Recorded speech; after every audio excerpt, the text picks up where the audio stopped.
PM pampagising, di pa pwedeng matulog. Kailangan kong umangat, di pwedeng mahulog. Hinatid sa aking studio, tinimpla nila bruha. 5 araw na dito, pera kailangan makuha. Dito lang ako sa kuweba, umaga hanggang gabi. Pati mga bitches ko gumagawa ng salapi. Tas inaambag nila dito sa aking kumpanya. Di ganyan babae mo kasi ikaw ang tuta niya.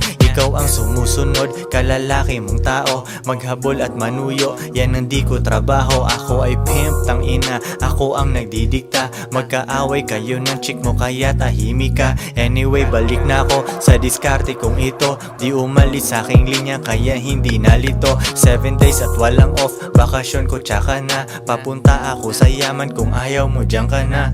Pera, money, kwarta sa utak, puso't bulsa. Kung walang tutulong sa akin, kukuhain mag-isa. Kung ayaw mong sumunod, di dun ka sa iba. Bitch, ano ba ang akala mo, hahabulin kita? No.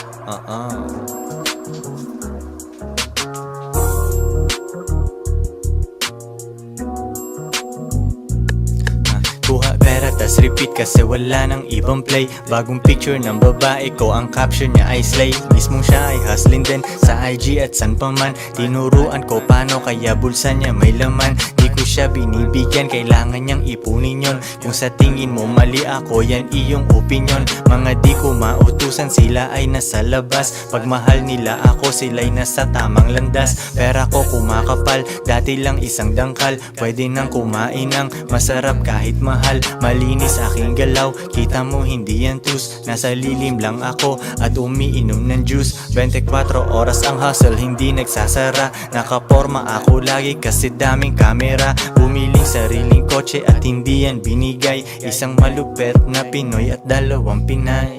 Pera, money, kwarta sa utak, puso't bulsa. Kung walang tutulong sa akin, kukuhain mag-isa. Kung ayaw mong sumunod, di dun ka sa iba. Bitch, ano ba ang akala mo, hahabulin kita? No.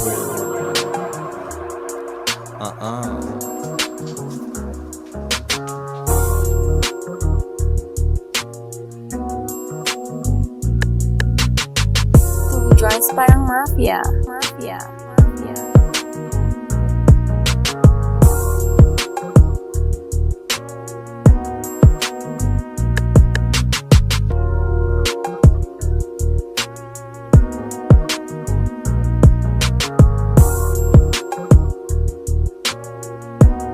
If she won't submit, then you must quit.